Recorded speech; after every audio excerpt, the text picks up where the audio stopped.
cuando da toda la hoja, el resultado te tiene que dar 10 fructosa, 10 carbonos, perdón, cuando se la suma, ¿no? Una fructosa con una eritrosa. Ajá. Y en el Enger había un apartado que te daba nada más que te daba una fructosa 6-fosfato y un bistaldehído fosfato. Ajá, es esto. Sí, lo chequé. Ajá. ¿Por qué? Porque no lo traía. Se perdió una. O sea, como ese quedó de 4, acá le entra un bistaldehído 3-fosfato de otra. Sí, cierto. Aparte. Sí, aquí están los 10, aquí salen 10, pero ya 6 y 4. Y este con la de 3, perdón, con este de 5, este de 9, y son este de 6 y 3. Bueno, hay algo importante en esta vía de las ketonas fosfato, para el caso de los eritrocitos, es esta imagen que vemos aquí de Harper. Vemos aquí el papel de la ketonas fosfato en la acción de la glutatión peroxidasa. Entonces, en los eritrocitos sucede que es muy importante este sistema de la glutatión peroxidasa porque protege de la acción oxidante, ¿no? Que es propia de la función de los eritrocitos. Entonces, en este caso vemos que transforma el peróxido de hidrógeno a 2 moléculas de agua. Esto se repite por la glutatión peroxidasa. Es una enzima que requiere selenio para poder trabajar. Y entonces utiliza el glutatión que está aquí. Aquí está el glutatión en forma reducida y aquí está en forma oxidada. Y el que regenera glutatión para que esta enzima trabaje es la glutatión reductasa. Vimos que esta enzima reduce el glutatión que está aquí oxidado. Y esto lo hace a través de estos componentes reductores del NADPH, que no requiere FAT para poder trabajar, es una flavoenzima. Y estos componentes reductores vienen directamente de la vía de la ketosis fosfato. ¿Sale? Aquí son 2 glutationes reducidos. Y aquí están los 2 unidos ya por un puente de sulfuro en forma oxidada. Aquí está el grupo sulfidrilo, una vez que se van estos hidrógenos. Estos azufres se unen por este enlace de sulfuro. ¿Qué significa la S? Es selenio, es una enzima que necesita selenio para poder trabajar. Ajá. Es como el cofactor en la reacción. Y esta que está aquí necesita FAT. Esta es la coenzima para que la reductasa pueda trabajar. ¿Sale? Sí. Tengo una duda de la imagen. Ajá. Por ejemplo, ahí dice, no, la anterior, ahí dice, creo que la edición de cuánto, ¿Dónde está la edición? Esta, de 4. Esto es 4 fosfato. Este sigue teniendo el fósforo en el último carbono, que es el 4, ¿no? Antes era el 7. Cosa que los fosfatos siempre se quedan en el carbono del final. Ajá. Y este entonces tiene 4 en total. Se combina con esta de 5, ya tienes 9, y que los divides en una hexosa y en una triosa.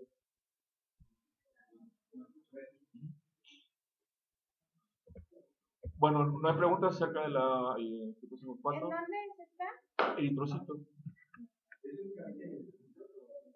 En general, en todas las células que tengan la glutatión, que son muchos tipos de células, pero aquí es más relevante en los eritrocitos. Y por esta razón, si está deficiente este sistema, se produce hemólisis, se produce ictericia. En general sí todas, pero en este tejido es más importante por la función de los eritrocitos. Exacto, sí. Por ejemplo, la deficiencia de vitamina E, que es rara, pero en recién nacido se puede observar, se asocia también con hemólisis y con ictericia. Estos recién nacidos tienen que manejar los niveles de bilirrubina, darles baños de sol, vitamina E. Ajá. También tiene un papel antioxidante. ¿Ok? ¿No hay preguntas de esto? No. Bueno, el siguiente tema es regulación de la glucemia.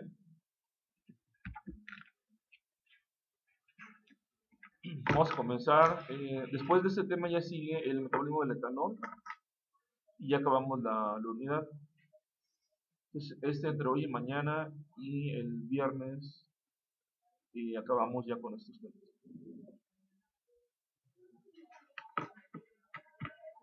Ok.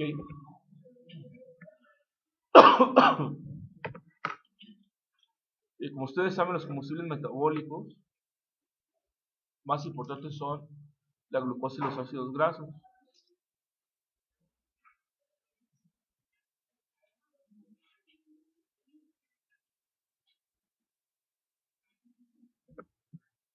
Entonces, en condiciones normales, la glucosa es el único combustible del cerebro. Depende enteramente de glucosa.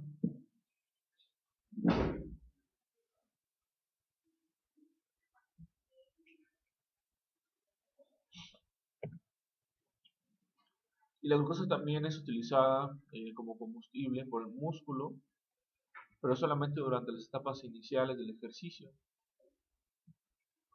Esto es por la presencia del oxígeno, ¿no? Que es un factor que restringe la oxidación de la glucosa en este caso. O sea, doctor, por ejemplo, empieza con glucosa y aunque haya a nivel de, o sea, una buena reserva de glucosa, cambia después en otro. Así, a combustibles alternos. Sí, el glucógeno muscular se agota rápido. Entonces, para asegurar una provisión de glucosa continua para el cerebro y demás tejidos, el cuerpo tiene que almacenar combustibles. No puede depender solamente de lo que consume, ¿no? De la dieta, un tiempo más o menos corto.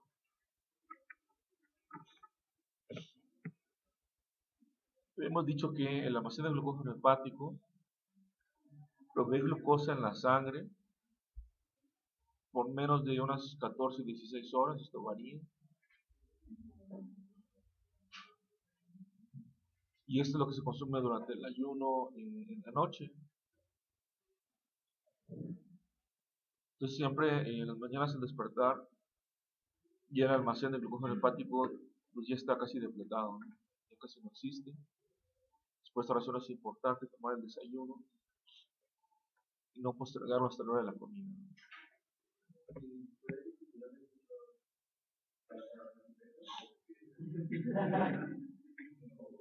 Pues sí, pero si haces ejercicio pues bajas más rápido.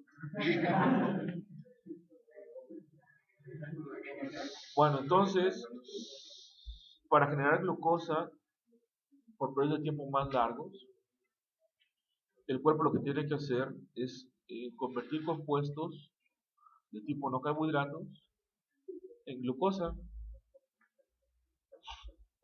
Entonces aquí estamos hablando de la gluconogénesis. ¿Vale? Sí. Bueno, esto se lo voy a pasar, acuérdense. Y aquí vemos esta imagen de Leninger, donde nos muestra la utilización a nivel muscular. Aquí nos dice que inicialmente durante los periodos cortos de actividad pesada muscular, actividad intensa, se utiliza glucógeno que está dentro del miocito y esto va a generar lactato. Y durante la actividad ligera o durante el descanso se están utilizando los combustibles también, preferentemente como ácidos grasos, cuerpos cetónicos, la glucosa sanguínea también, y estos ya se van a oxidar por completo y este se repite el periodo de descanso para formar CO2. Y aparte el músculo tiene otro almacén de energía, que es la fosfocreatina. La fosfocreatina muscular se utiliza cuando hay periodos cortos e intensos de actividad muscular y genera creatina. Y esto está generando ATP dentro del músculo, que son los que se emplean para la contracción, y esto libera ADP más inorgánicos. La contracción está aquí abajo, que tiene ATPs que vienen de este o de este para generarse, y ya este es el que lleva a cabo la contracción muscular. Entonces aquí están estos dos escenarios distintos. A ver, silencio, por favor. En los periodos cortos de actividad intensa, se utiliza preferentemente el glucógeno muscular, la fosfokreatina, o el periodo de actividad ligera o descanso, se utiliza ya otros combustibles como estos de aquí. Sobre todo la glucosa sanguínea es la que se utiliza. Acuérdense que el músculo expresa el transportador GLUT4. ¿Recuerdan los transportadores de glucosa? Ese es el dependiente de la insulina. ¿Okay? Y el glucógeno muscular se deja preferentemente para periodos cortos de demanda muy intensa. O sea que cuando estás en descanso utilizan los brazos. Ajá. Preferentemente decía utilizan la glucosa de la sangre. Y también en menor grado ácidos grasos, cuerpos cetónicos. Pero con actividad muy intensa y utilizas el glucógeno muscular. Es como la reserva. ¿No? Sigues utilizando ácidos grasos, cuerpos cetónicos, glucosa de la sangre, pero ya están más limitados.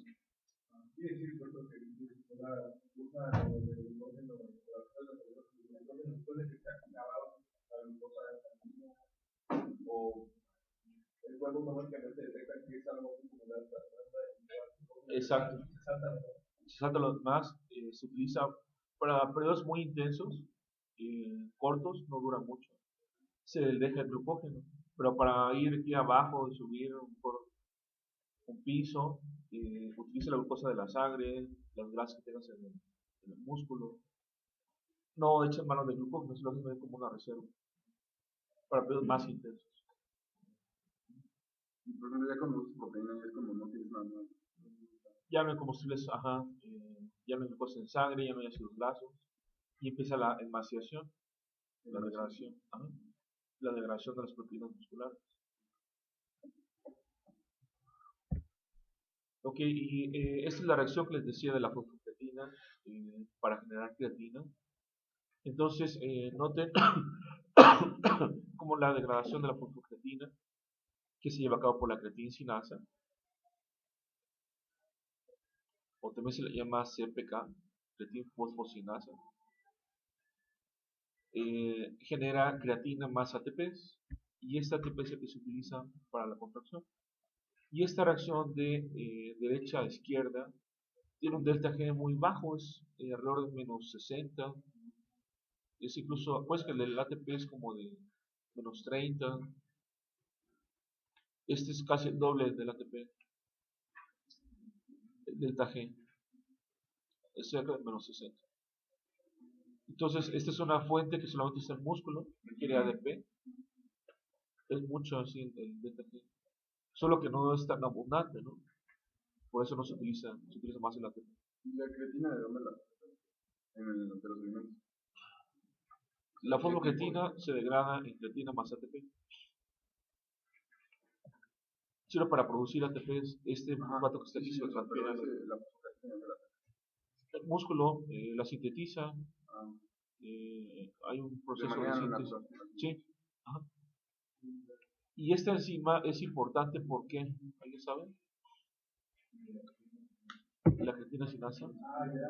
Cuando hay mucha creatina, Ajá.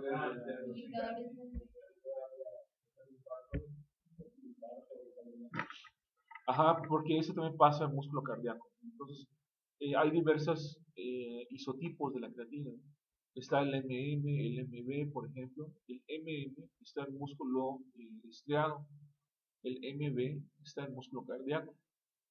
Entonces, si un paciente con sospecha de infarto le miden la creatina sinasa, la fracción MB, y sale positiva, sale alta, eso reafirma el diagnóstico de infarto miocardio. Eso en un tiempo corto, horas después del ataque isquémico, y sirve para diagnosticar, apoya el diagnóstico de infarto miocardio. ¿Por qué? Porque esta enzima no tiene que estar en plasma, ¿no? Esta enzima tiene que estar dentro del músculo haciendo esta reacción. Entonces, está en plasma es que algo está mal. Entonces, entre la batería de enzimas que se pide, está la CPK fracción MB para apoyar el diagnóstico de isquemia cardíaca. ¿Sale? La fracción MM es de músculo estriado. También se puede utilizar si sospechas rhabdomiólisis, ajá, o algo así más. Pero es más evidente, ¿no? O sea, depende de la sospecha del nuestro. Pero este sí se utiliza mucho como marcador de destrucción tisular. ¿Vale? Bueno, vamos a ver un poco más acerca del cerebro, el requerimiento del cerebro. Entonces, decíamos que es el principal come glucosa del cuerpo, como el monstruo come galletas. Ese es el monstruo come glucosa. Y entonces este requiere insulina para meter glucosa. No requiere insulina. No requiere, ¿por qué? Expresa el GLUT3. Ajá. Entonces, en condiciones normales, el cerebro consume entre 120 y 150 gramos de glucosa por día.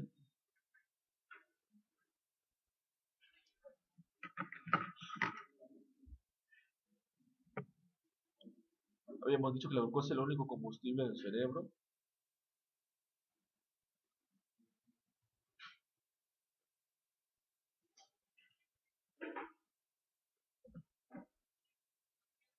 Y como ustedes saben, el cerebro no almacena glucógeno, pero tampoco puede metabolizar ácidos grasos como combustible. Es un tejido tan especializado que dejó de lado estas vías para llevar a cabo otros procesos, ¿no?, propios del cerebro.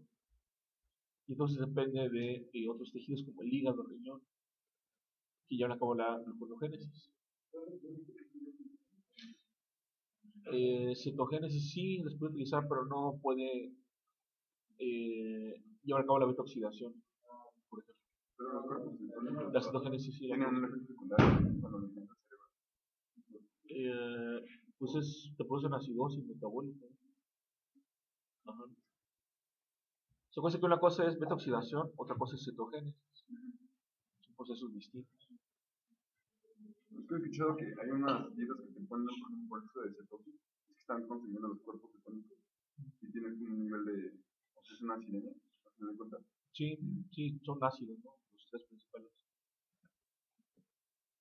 Entonces, el cerebro requiere oxígeno siempre para metabolizar glucosa, y los 2 ATPs que se generan con la formación del lactato pues no son suficientes, ¿no?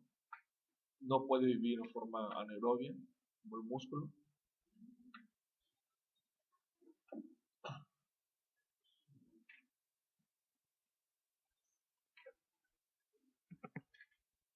Y la fuente de glucosa debe ser constante. Este requisito del cerebro.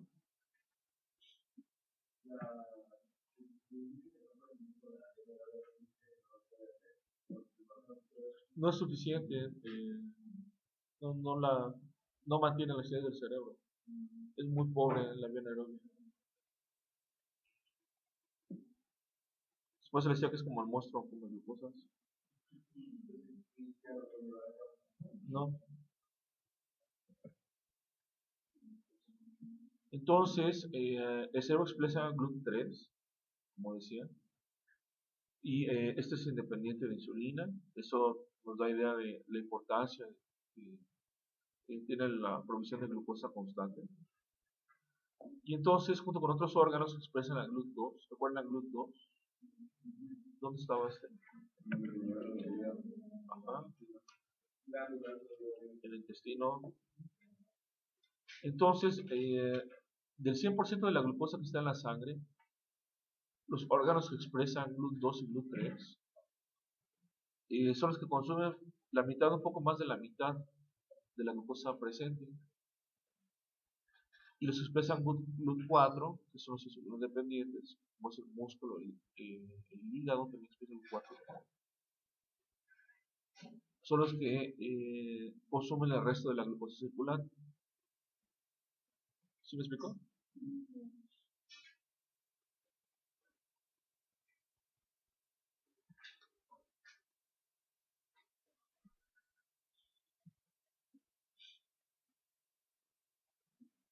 Ok, bueno.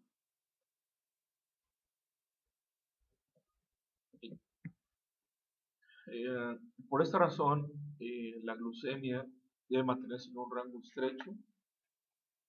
Y vemos aquí en esta imagen de Leninger la escala, esto es en miligramos por decilitro de la glucemia. Y aquí vemos los efectos que se pueden generar en nosotros por la hipoglucemia. El rango normal está de 60 a 90, depende del laboratorio. En otros laboratorios de 70 a 100, varía, ¿no? Pero ya 60 es como un límite peligroso de hipoglucemia. Ay, perdón.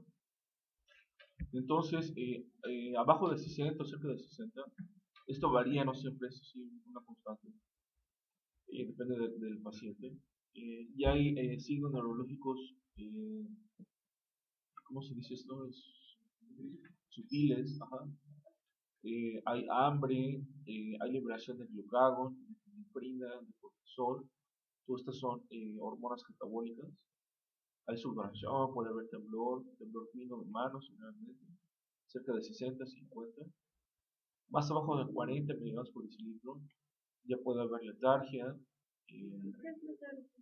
está como sedado, está en un letargo, está como dormido, somnoliento, no responde a los estímulos externos, puede haber convulsiones, incluso puede caer en coma.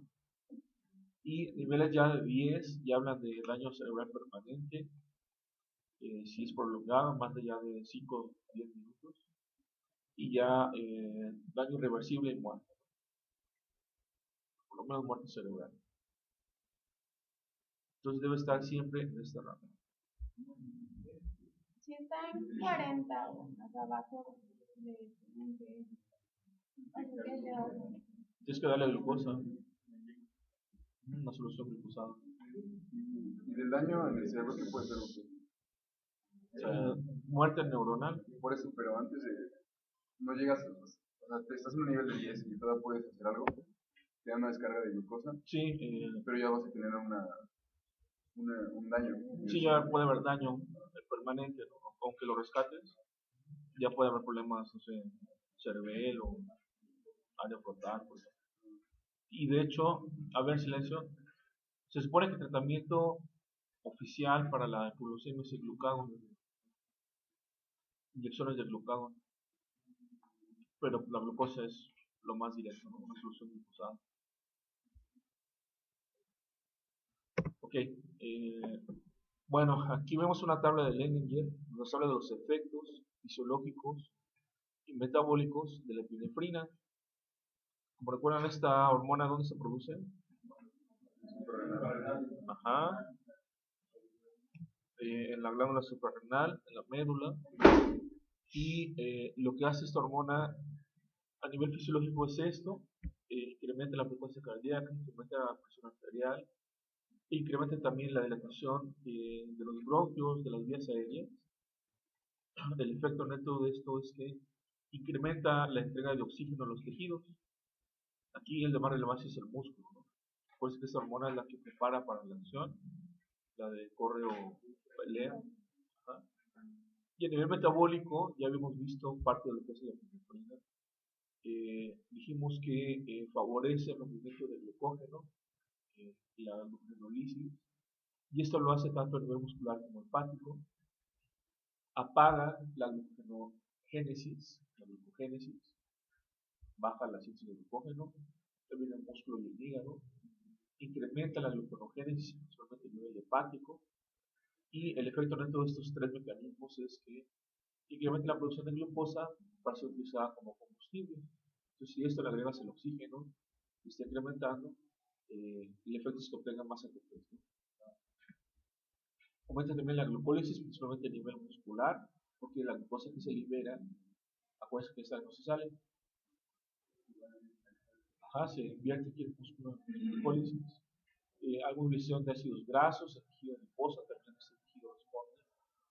Y lo que hace también la epinefrina es potenciar el efecto de glucagón, refuerza los efectos metabólicos. Aquí es equivocable, aquí es glucagón. Tiene varios errores, ¿eh? y la versión en inglés se complica. Esta es la epinefrina, ¿sale? ¿Está claro esto?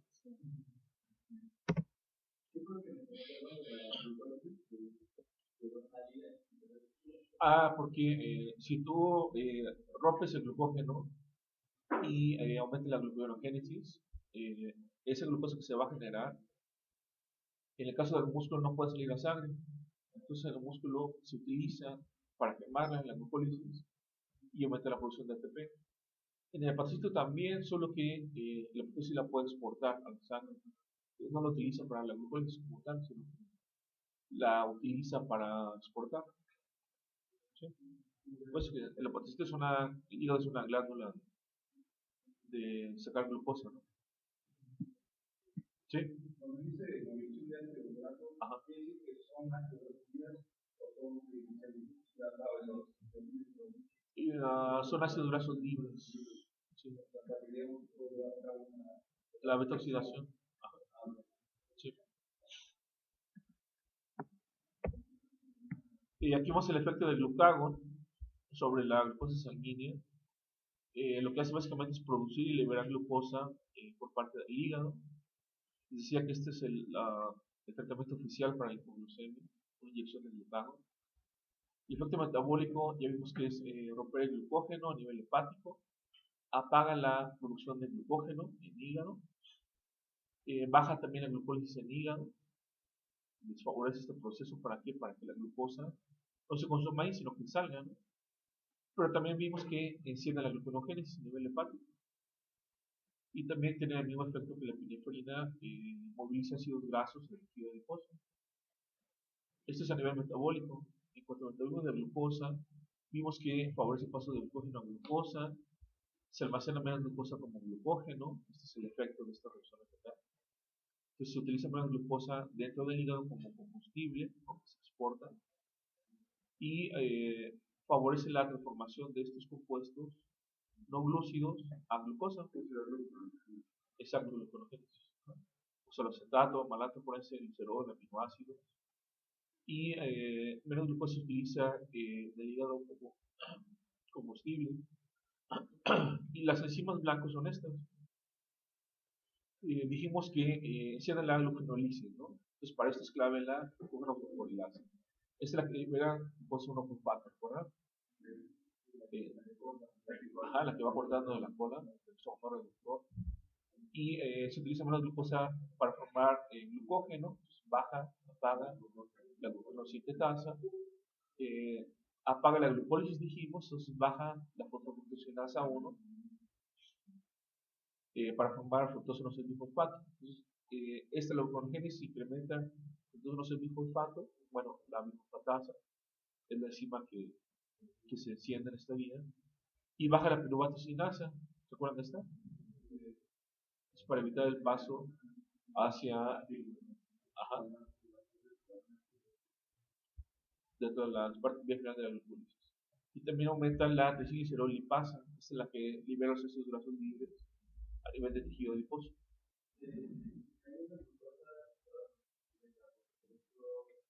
Y por hígado, exacto.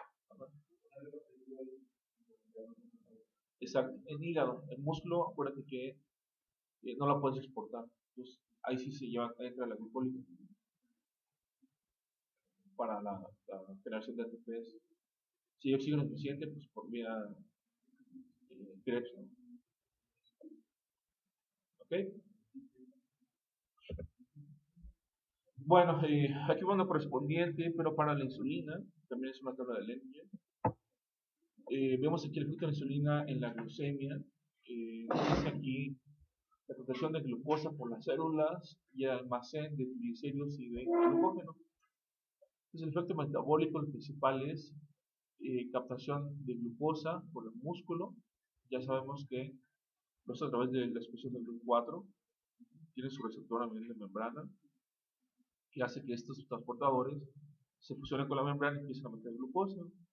Hace lo mismo la condición de glucosa en hígado, y aquí aumenta la actividad de la enzima glucosinasa.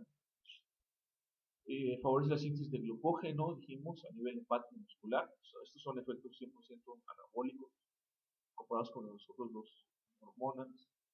Entonces se enciende la gluconeosintetasa, disminuye la glucogenólisis a nivel hepático y muscular, apaga entonces a la gluconeofosforilasa, incrementa la glucólisis, la producción de acetilcoenzima A, esto es a nivel muscular y hepático.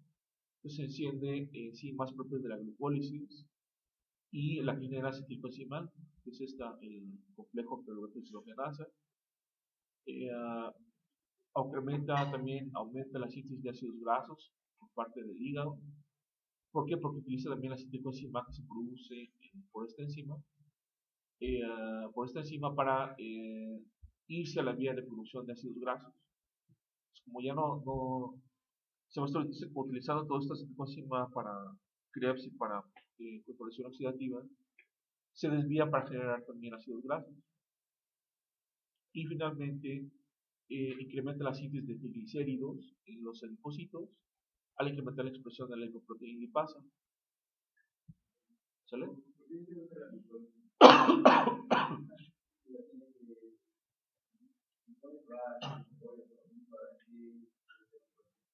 Para aumentar la acetilcoenzima, porque si tienes más acetilcoenzima, puedes producir lípidos, por ejemplo.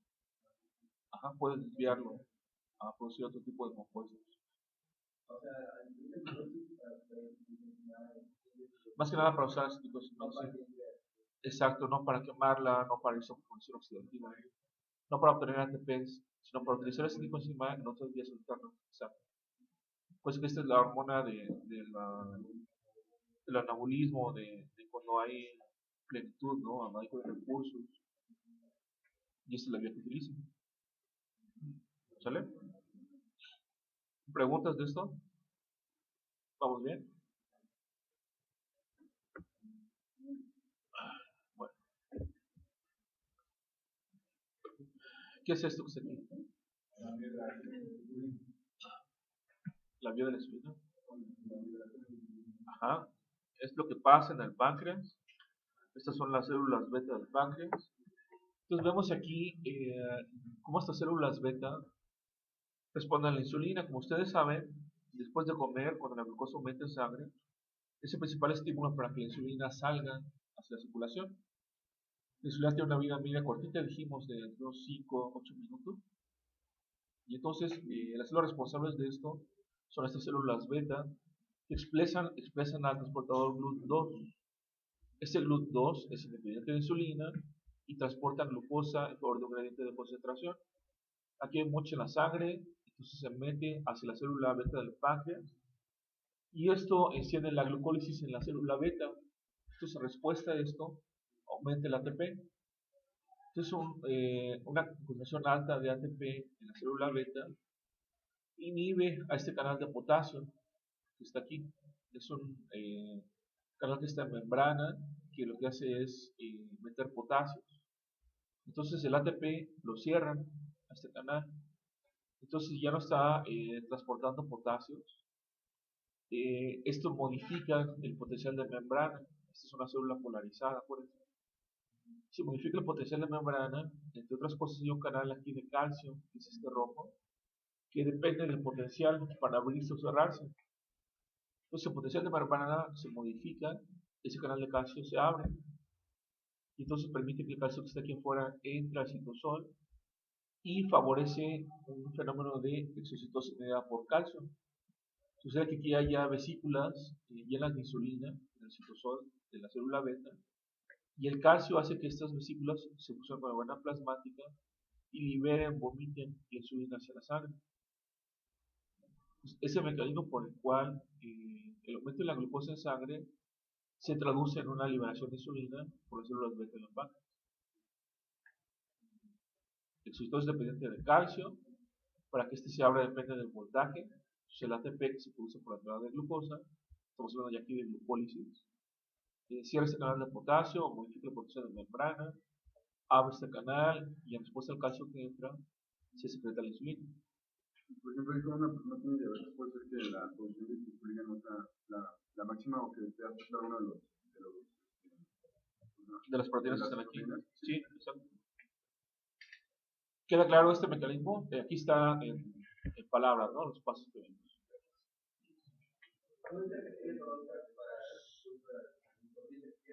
Para su propia energía, pero también aquí lo importante es que cierre ese canal de potasio. Es un inhibidor de ese canal. ¿El ATP sí se lo cierra? Sí.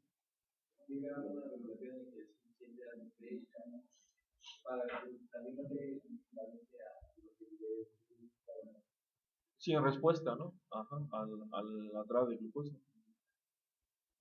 Pero mientras esté glucosa en sangre presente, va a estar secretando insulina. ¿Ok? ¿Preguntas de esto? ¿Queda claro? Ajá.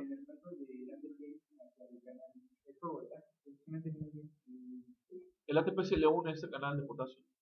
Tiene un sitio aquí en la proteína que cuando se pega el ATP se cierra. Y entonces eso se traduce en un cambio de potencial de membrana.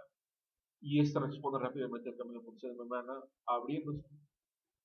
Entra el calcio y salen las vesículas con insulina.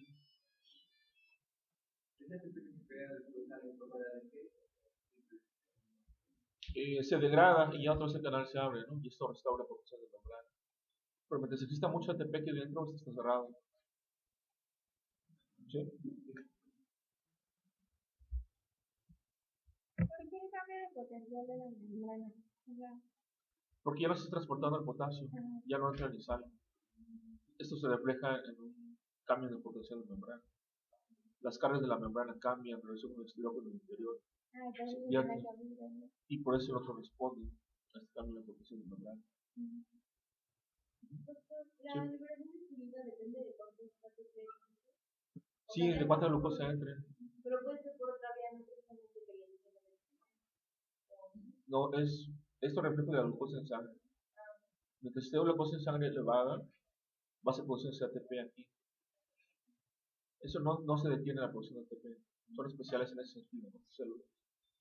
El ATP es un reflejo de cuánta glucosa hay aquí afuera. O sea, si la glucosa está elevada, esto va a estar produciendo. Si el mecanismo está intacto, ¿no? Problemas aquí a este nivel. Sí, de hecho hay una alteración muy interesante que es, voy a brincar esto, realizamos esta. De hipoglucemia hiperinsulinémica familiar persistente de la infancia. Y ese es el número de registro en el UNIP. Entonces ya se imaginarán aquí lo que está pasando. Sucede aquí en este caso, voy a regresar, que este canal de potasio tiene una mutación.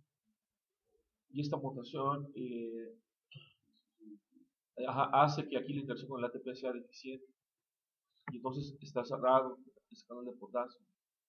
Y entonces el potencial de membrana se invierte y esto permanece abierto y la célula permanece secretando insulina, independientemente de si hay glucosa en el glucosa en sangre.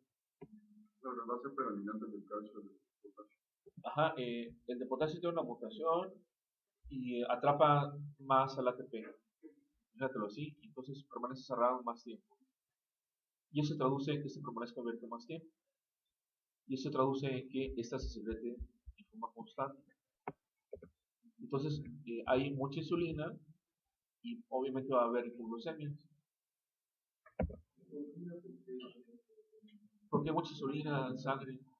Se está metiendo en músculos, se está metiendo al hígado, todos los tejidos no dependientes, todos los glucósidos. Entonces, en este caso, la excreción de insulina está incrementada, está encendida. Hay una profunda hipoglucemia y daño cerebral. Sí, desde chicos, desde el nacimiento. Empiezan a hacer hipoglucemias. El problema aquí es que no se detecta. Esta es una enfermedad que está muy poco diagnosticada. Uno pensaría que es una enfermedad genética, es única recesiva, que es rara, pero en realidad no es tan rara como se piensa. Se manifiesta desde el nacimiento, durante el primer año de vida, y al decir que es raramente diagnosticada, se piensa que es una causa significativa de muerte postnatal, solo que no se identifica.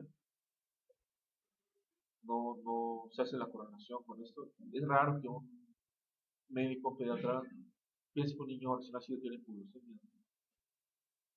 Lo trata por otra cosa o no se da cuenta. Y para cuando se dan cuenta ya tienen daño cerebral.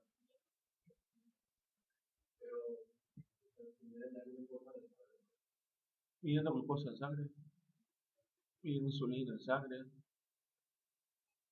puedes ya hacer curvas de tolerancia oral a la glucosa. ¿No se puede? ¿Sí? Si llega a sacar sangre, sí. ¿Cómo se trata? ¿Cómo se le asegura?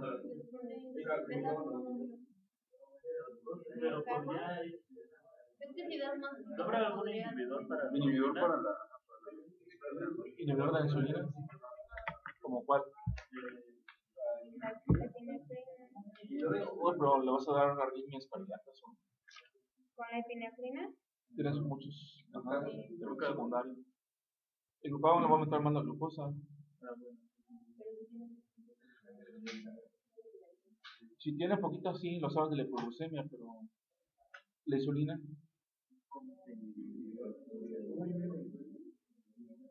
¿Cómo se les ocurre? Algo más sencillo. ¿Puede restriccionar partes del páncreas? ¿Con calcio? o sea, A ver, aquí vean el último punto. Completamente Pancreatectomía. Tiene que quitarle más o menos 95% del páncreas, como si fuera un insulinoma.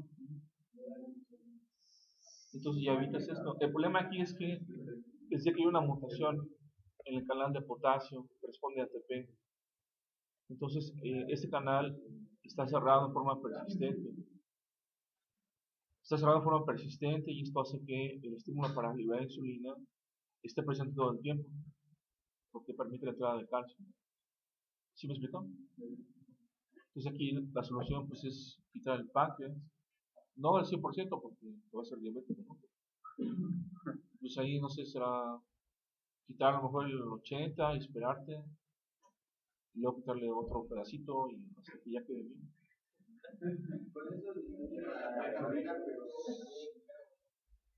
También el glucagón.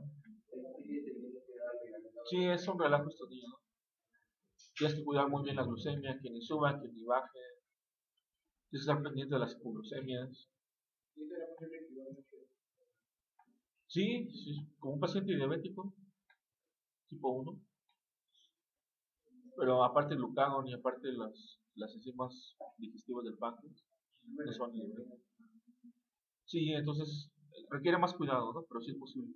Si lo detectas a tiempo, no le va a tan mal. El problema es que te des cuenta y no se te muera, ¿no? Al nacer. ¿Por qué es hereditaria? Sí, es autosómico recesivo. Sí, en su sospecha y en la familia. Pero, pues, hay muchas familias que tienen historia de muertes postnatales o perinatales que no se dan cuenta. Bueno, vamos a ver rápidamente esto. Este es otra vez una célula beta del páncreas. Entonces dijimos que cuando la glucosa aumenta en sangre, el metabolismo en la célula beta aumenta ATPs y baja ADPs. ¿Sí? ¿Se recuerdan? Por la glucólisis. Y este ATP se va a este canal de potasio y dijimos que lo cierran. El cierre de este genera despolarización de membrana, lo cual hace que este canal de calcio se abra y este calcio entra al citosol y provoca la fusión de esas vesículas con la membrana plasmática y la liberación de la insulina. ¿Qué es el Ponidorel?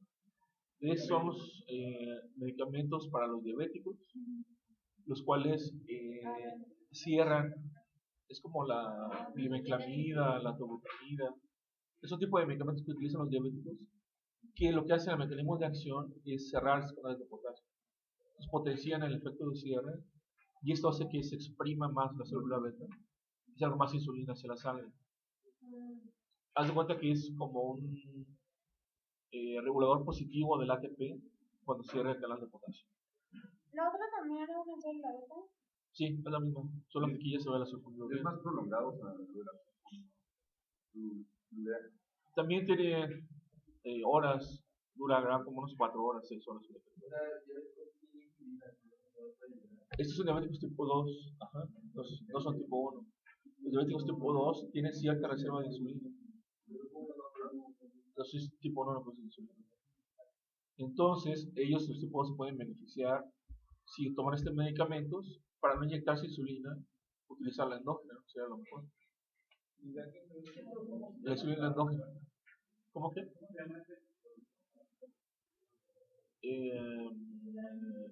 Esto es liberación de insulina por las células beta del páncreas.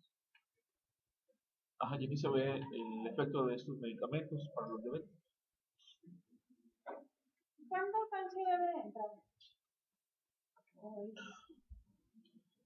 Pues ese mismo mecanismo que utilizan las neuronas para liberar neurotransmisores. Entonces, en el botón sináptico también hay canales de calcio sensibles a voltaje. Llega la exposición en el axón, este canal se abre, deja entrar el calcio y el calcio hace que el neurotransmisor salga hacia el botón sináptico. Ese mismo mecanismo. ¿Cuánto? Pues lo suficiente para que la célula sense el cambio y provoque la fusión de las vesículas. ¿Sale? ¿Preguntas de esto?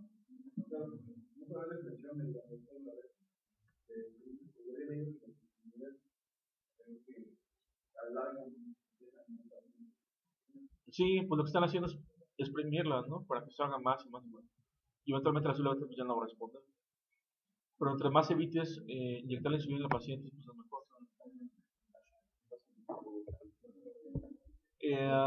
Esto que está aquí, a ver, silencio.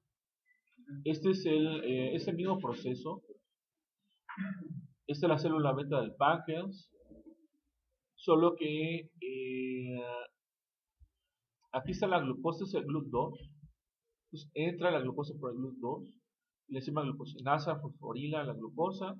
Forma glucosa y fosfato. Viene la glucólisis, acuérdense que hay liberación, el primer paso de ATP. Y este ATP es el que inicia el cierre de ese canal de potasio, ¿no? Y esto inicia la despolarización de la membrana. Esto abre ese canal de calcio. Y el calcio lo que va a hacer es activar a la fosfolipasa C. ¿Recuerdan la fosfolipasa C? Que es la que porta el IP3 de la membrana. Y el IP3 entonces lo que va a hacer es la forma como actúa el calcio. El IP3 activa, por ejemplo, a otra sinasa que es la PKC, la proteína sinasa C.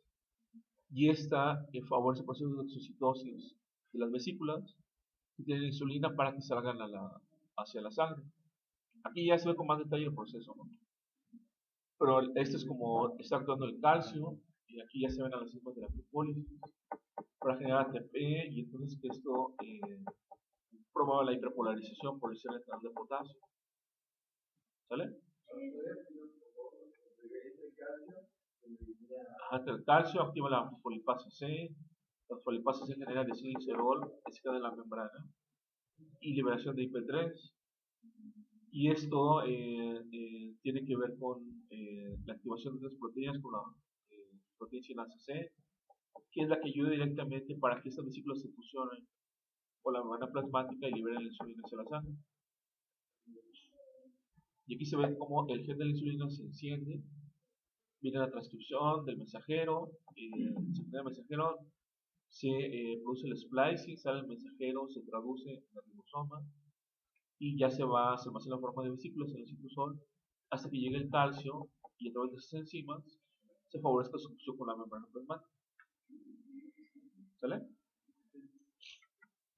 ¿Me preguntas de esto? Aquí vamos a la insulina, esta es una imagen de Leniger. La insulina se produce como una hormona inactiva, que sería la preproinsulina. Entonces tiene aquí estas tres regiones. La región A, la región C y la región B.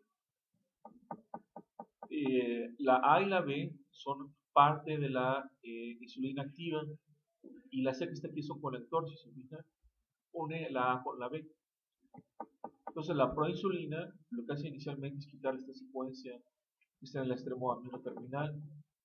Entonces se le quita este pedacito y ya está la proinsulina. Y aquí ven que se generan estos enlaces disulfuro. Y el siguiente paso para madurar la insulina es quitarle la fracción C, que se llama de hecho peptido C. Se rompe aquí y se rompe aquí, y este azul se va, es este. Y la insulina queda con la cadena alfa y la cadena beta. Hay dos enlaces de sulfuro que unen ambas cadenas y hay un puente de sulfuro que es intercatenario en la cadena alfa. De forma tal que si estos azufres se reducen, se forman grupos sulfurilos. Por ejemplo, si el pH baja mucho, hay muchos hidrogeniones, pueden reducir estos disulfuros. Y la cadena beta y la cadena alfa se separan y ya la insulina es inactiva. Para que sea activa tienen que ser unidas estas dos cadenas. Para que vuelva a ser activa, ¿se tienen que otra vez ponerle los dos puentes de disulfuro o tiene que pasar todo? Ya no se ponen, ya se degradan. Esto solamente pasa en las células beta del páncreas. Y se degradan y se vuelven. O sea, ya se queda así. Ya no se unen, ajá. Eso es cuando está así, ya sale de la célula y ya en la sangre ya no se vuelve a unir. Ya se inactiva la insulina.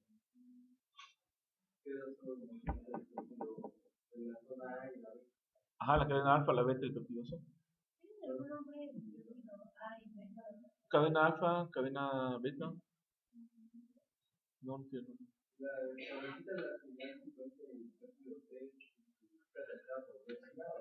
Sí, que solamente tienen las células beta. Eso pasa en el retículo, aquí, el procesamiento de la insulina. Exacto, ya no tiene el péptido C. Y de hecho, el péptido C se puede medir en sangre, porque a veces va a sangre. Y es un reflejo de cuánta insulina hay en sangre. Es más barato medir péptido C, medir insulina. Es más fácil hacerlo. Entonces, este les dice cuánta insulina está presente. De hecho, pueden hacer una curva de tolerancia midiendo péptido C. ¿Ya son las 11? A los que se están durmiendo, sálganse mejor de la clase. No quiero que una semana. ¿Sale? Para la próxima ya no va a haber tolerancia. ¿Ok? Yo sé que es muy cansado, está oscuro, por si está muy aburrido esto, pero no puede estar cabeceando en clase. ¿Sale? Un paciente que está, por ejemplo, si yo no tengo tomar todo esto, no le Sí, pero también afecta un montón de proteínas. Pero sí, la insulina se va a estar reduciendo. No, se va a estar inactivando rápidamente. Si se reduce, se rompen los enlaces de sulfuro. Yo tenía otra pregunta de la pasada. Ajá. ¿Cómo sale la insulina de la célula? Estas vesículas se fusionan con la membrana plasmática.